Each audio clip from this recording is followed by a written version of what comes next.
নমস্কার, সবাইকে আরও একবার স্বাগত। আমরা বিশেষ একটা সময়ের দোরগোড়ায় দাঁড়িয়ে। একেবারে। 15ই ফেব্রুয়ারি আসছে মহাশিবরাত্রি। হ্যাঁ, আর এই দিনটা নিয়ে আমরা আজ একটু অন্যভাবে আলোচনা করব, তাই না? একদম। মানে আমরা সবাই তো এটা পালন করি, উপোস রাখি, মন্দিরে যাই, কিন্তু আজ আমরা এর গভীরে ডুব দেব। এই যে তিথি, এর পেছনের আসল মহাজাগতিক গণিতটা কি? এর জ্যোতিষিক এবং যৌক্তিক ভিত্তিটা ঠিক কোথায়? আমরা শিবপুরাণ, লিঙ্গপুরাণ আর বৈদিক জ্যোতিষের সূত্রগুলোকে এক জায়গায় আনার চেষ্টা করেছি। আচ্ছা। আমাদের উদ্দেশ্য হলো এটা দেখা যে হাজার হাজার বছরের পুরনো এই জ্ঞান আজকের দিনের সমস্যা, যেমন ধরুন মানসিক চাপ, এগুলোর সমাধানে কতটা প্রাসঙ্গিক। প্রাচীন জ্ঞানের সাথে আধুনিক জীবনের একটা সেতু তৈরি করার চেষ্টা আর কি। একদম। দারুণ একটা ভাবনা। তাহলে চলুন দেরি না করে শুরু করা যাক। আমার মাথায় প্রথম যে প্রশ্নটা আসছে সেটা দিয়ে শুরু করি। নিশ্চয়ই। আমরা মহাদেবকে মহাকাল বলি। শব্দটা শুনতে খুব শক্তিশালী, কিন্তু এর পেছনের যুক্তিটা কি? কেন তিনি সময় আর গ্রহদের অধিপতি? খুব ভালো একটা জায়গা থেকে শুরু করা হলো। দেখুন, কাল মানে তো সময়, তাই না? হ্যাঁ, সময়। আর আমাদের জীবন মানে আমাদের পুরো অস্তিত্বটাই তো সময়ের অধীন। এখন জ্যোতিষশাস্ত্র কি বলছে? এই সময়কে নিয়ন্ত্রণ করছে গ্রহ আর নক্ষত্রের গতি। রাইট, গ্রহের অবস্থান। একদম। আমাদের জীবনের ওঠা পড়া, ভালো মন্দ সব কিছুই এই গ্রহের অবস্থানের ওপর নির্ভর করে।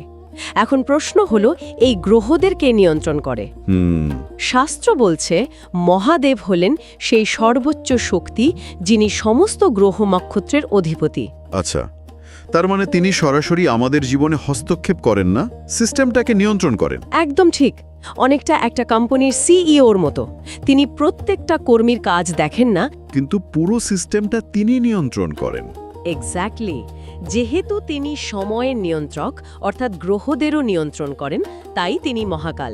এই সূত্র ধরেই যদি একটু এগোই, তাহলে গ্রহদের মধ্যে শনিকে নিয়ে মানুষের মনে সবচেয়ে বেশি ভয়।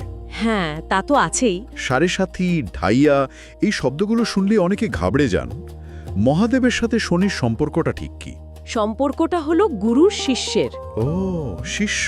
হ্যাঁ, পৌরাণিক কাহিনী অনুসারে শনিদেব মহাদেবের পরম ভক্ত এবং তার অন্যতম শ্রেষ্ঠ শিষ্য। শনিদেব হলেন কর্মফলের দেবতা, অত্যন্ত কঠোর এবং নিরপেক্ষ বিচারক। ঠিক। তিনি যখন কারো জীবনে আসেন, তখন তার জমে থাকা কর্মের হিসাব নেন। কিন্তু মহাদেব হলেন তার গুরু, তাই এর একটা খুব সুন্দর আধ্যাত্মিক সমাধান আছে। সমাধানের কথা বলছেন, এটা তো খুব ইন্টারেস্টিং।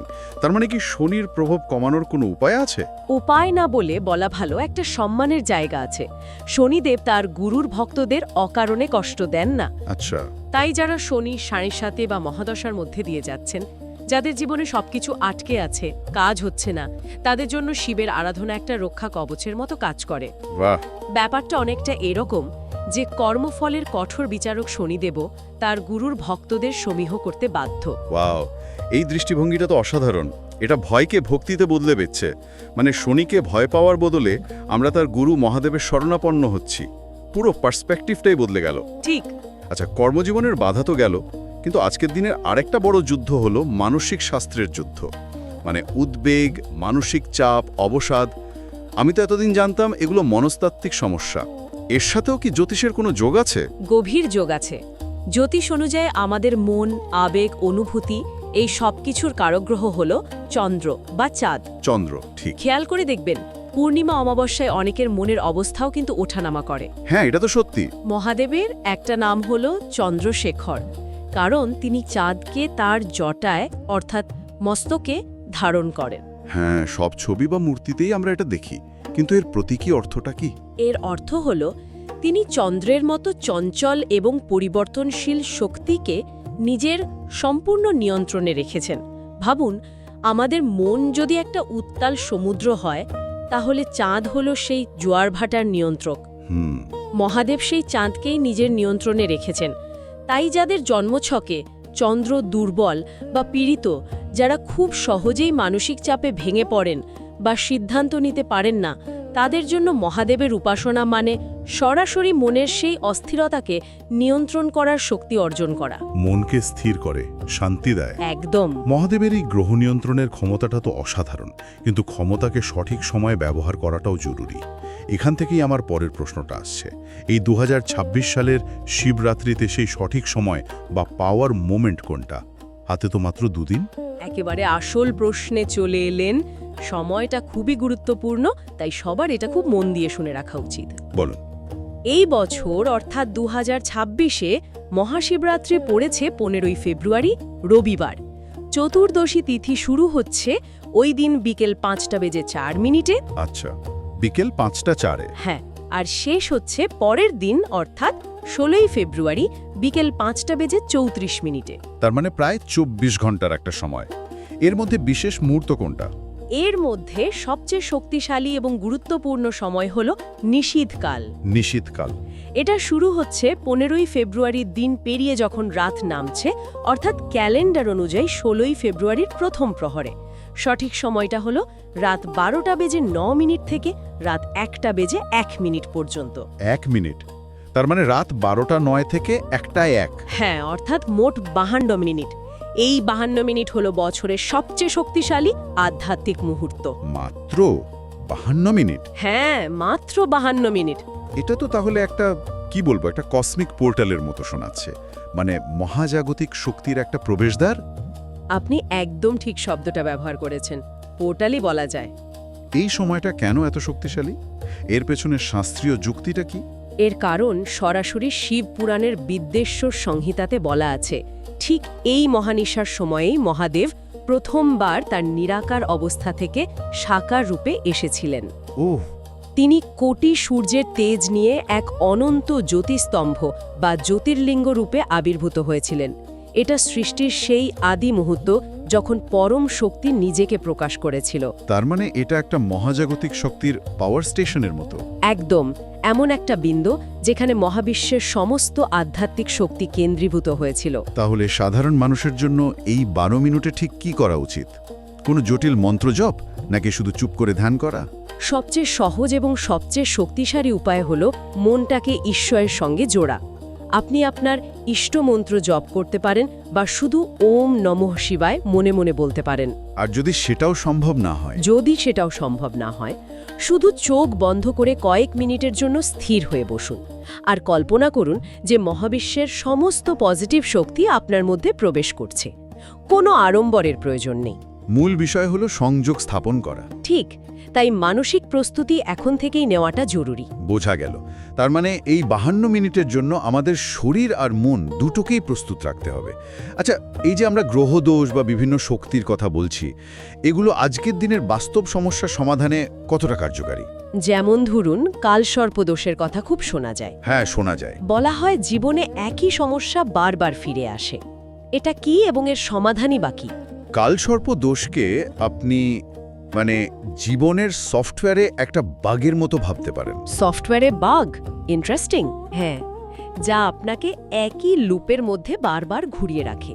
মানে একই ধরনের আর্থিক ক্ষতি, সম্পর্কে ভাঙন বা স্বাস্থ্য সমস্যা বারবার ফিরে আসা।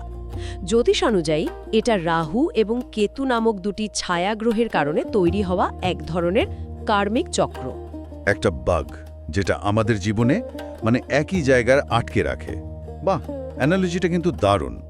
তাহলে এর ডিবাগিং প্রসেসটা কি? এর ডিবাগিং প্রসেস হলেন স্বয়ং মহাদেব। কি রকম? খেয়াল করে দেখুন, তার গলায় এবং হাতে অলংকার হিসেবে সাপ রয়েছে। তিনি সর্পভূষণ। ঠিক। আবার তিনিই সেই নীলকণ্ঠ যিনি সমুদ্র মন্থনের সময় উঠে আসা সৃষ্টির সবচেয়ে ভয়ঙ্কর বিষ হলাহল নিজের কণ্ঠে ধারণ করে সৃষ্টিকে রক্ষা করেছিলেন। তাই কালসর্প দোষ বা যে কোনো ধরনের নেতিবাচক চক্র যা জীবনের বিষের মতো কাজ করে, তা থেকে মুক্তি পাওয়ার জন্য শিবরাত্রির রাতে তার আরাধনা শ্রেষ্ঠ উপায় বলে মনে করা হয়। তিনি সেই বিষকে ধারণ করে অমৃত প্রদান করেন। দারুণ। তাহলে জ্যোতিষ শুধু সমস্যাটাকেই চিহ্নিত করে না, তার সমাধানের একটা প্রতীকী এবং আধ্যাত্মিক পথও বাতলে দেয়। খুব ভালো লাগছে আলোচনাটা। এবার আমরা আমাদের আলোচনার শেষ পর্বে চলে এসেছি, যা শোনার জন্য অনেকেই অপেক্ষা করেন। রাশিফল। অবশ্যই। তাহলে চলুন প্রথমে সেই রাশিগুলো নিয়ে কথা বলি যাদের উপর এখন শনির প্রভাবটা সবচেয়ে বেশি। আমি মকর, কুম্ভ আর মীনের কথা বলছি 7.5 জন্য। হ্যাঁ, এদের জন্য এই শিবরাত্রিটা আমি বলবো শুধু গুরুত্বপূর্ণ নয়, প্রায় বাধ্যতামূলক। বাধ্যতামূলক, বাহ। কারণ দেখুন, মকর আর কুম্ভ রাশির অধিপতি তো স্বয়ং শনিদেব, তাই তাদের জীবনে যে কঠোর সংগ্রাম, বাধা বা বিলম্ব চলছে, এই শিবরাত্রির উপাসনা সেই লড়াইটা অনেক সহজ করে দেবে। এটা অনেকটা কঠিন পরীক্ষার আগে ফাইনাল সাজেশন পাওয়ার মতো। এক্কেবারে। আর মীন রাশির উপর 7.5-এর প্রথম পর্যায়ে চলছে, যা মানসিক বিভ্রান্তি তৈরি করে। শিবের আরাধনা তাদের মনকে স্থির করতে এবং সঠিক পথ খুঁজে পেতে সাহায্য করবে। দীর্ঘদিনের আটকে থাকা কাজ এগোতে পারে। বেশ, এবার আসি পার্থিব রাশি বা আর্থ সাইন্সদের কথায়, বৃষ, কন্যা এবং মকর। এদের মূল চাহিদা হলো জীবনের স্থিতি বা স্থিতিশীলতা। তাদের জন্য মহাদেবের আশীর্বাদ কিভাবে কাজ করতে পারে? খুব ভালো প্রশ্ন। এই 3টি রাশির জীবনে স্থিতি আনের চাবিকাঠিটা একটু ভিন্ন। বৃষ রাশির অধিপতি হলেন শুক্র, যিনি প্রেম, সৌন্দর্য ও জাগতিক সুখের কারক। মহাদেবের কৃপায় তাদের পারিবারিক ও দাম্পত্য জীবনে শান্তি আসে, আর জীবনে শান্তি থাকলেই তো মানুষ স্থিতিশীল হয়। ঠিক। কন্যা রাশির অধিপতি বুধ। বুধ হল বুদ্ধি আর ব্যবসার কারক। শিবের আরাধনায় তাদের বুদ্ধি আরও তীক্ষ্ণ হয়, সঠিক সিদ্ধান্ত নেওয়ার ক্ষমতা বাড়ে। এর ফলে ব্যবসা বা চাকরিতে উন্নতি হয়, যা আর্থিক স্থিতিশীলতা এনে দেয়। আর মকর? আর মকর রাশির কথা তো আগেই বললাম। শনির রাশি হওয়ায় এদের জীবনের লড়াইটা একটু বেশি। শিবের কৃপায় তারা সেই বাধা কাটানোর মানসিক শক্তি পায়, যা তাদের জীবনে একটা মজবুত ভিত্তি তৈরি করে দেয়। আমরা তো পার্থিব রাশি বা আর্থ সায়েন্সের কথা শুনলাম, কিন্তু অগ্নি রাশি, যেমন ধরুন মেষ, সিংহ বা ধনু, যাদের মধ্যে একটা স্বাভাবিক তেজ বা নেতৃত্ব দেওয়ার ক্ষমতা থাকে, তাদের জীবনে শিবের প্রভাব কিভাবে কাজ করে? ঠিক ধরেছেন। অগ্নি রাশিদের শক্তি অফুরন্ত, কিন্তু সেই শক্তি যদি সঠিক পথে চালিত না হয়, তাহলে তা ধ্বংসাত্মক হতে পারে। মেষ রাশির অধিপতি মঙ্গল, যা তাদের সাহসী কিন্তু ক্রোধী বানায়। শিবের আরাধনা তাদের সেই ক্রোধকে নিয়ন্ত্রণে এনে সাহসে পরিণত করে। আচ্ছা। সিংহ রাশির অধিপতি সূর্য, তারা নেতা হতে চায়, সম্মান চায়। শিবের পূজায় তাদের অহংকার নিয়ন্ত্রণে আসে এবং তারা সত্যিকারের সম্মান ও প্রতিষ্ঠা লাভ করে। কর্মক্ষেত্রে পদোন্নতির যোগ তৈরি হয়। আর ধনুরাশি? ধনুরাশির জাতকদের জ্ঞান ও আধ্যাত্মিক উন্নতি হয়, তাদের গতি একটা সঠিক দিশা পায়। দারুণ ব্যাখ্যা। তাহলে বাকি রইল জল এবং বায়ুরাশিরা, যেমন কর্কট, বৃশ্চিক আর মীন হলো জল রাশি, আর মিথুন, তুলা আর কুম্ভ হলো বায়ুরাশি। এদের জন্য সংক্ষেপে যদি কিছু বলেন। অবশ্যই। জল রাশিরা খুব আবেগপ্রবণ হয়। কর্কটের অধিপতি চন্দ্র, তাই তাদের জন্য শিবের উপাসনা সরাসরি পরম মানসিক শান্তি নিয়ে আসে। বৃশ্চিকের অধিপতি মঙ্গল, তাদের আবেগ খুব তীব্র হয়। শিবের আরাধনা তাদের আবেগের গভীরতাকে স্থিতিশীল করে। আর বায়ুরাশি? অন্যদিকে বায়ুরাশিরা খুব বুদ্ধিমান এবং সামাজিক হয়। মিথুনের অধিপতি বুধ, তাদের যোগাযোগ ক্ষমতা বাড়ে। তুলা রাশির অধিপতি শুক্র, তাদের সম্পর্কগুলো আরও মধুর হয়। আর কুম্ভর অধিপতি শনি হওয়ায় তাদের সামাজিক কাজে বাধা কেটে যায় এবং নতুন ভাবনা বাস্তবায়িত হয়। সত্যি আজকের আলোচনাটা খুব গভীর আর কাজের ছিল। আমরা চেষ্টা করলাম আর কি। আমরা সময়, গ্রহ, আধুনিক জীবনের সমস্যা, রাশিচক্র সবকিছুকেই একটা সূত্রে বাঁধার চেষ্টা করলাম। আর এত কিছুর পর আমার একটাই কথা মনে হচ্ছে, যা আমাদের সূত্রগুলোতেও বারবার বলা: মহাদেব আড়ম্বর বা জটিল পূজাপাঠ চান না, তিনি চান শুদ্ধ ভক্তি। তিনি সত্যিই ভাবের দেবতা। একদম ঠিক। এই শিবরাত্রির আসল উদ্দেশ্য শুধু উপোস করা বা মন্দিরে জল ঢালা নয়।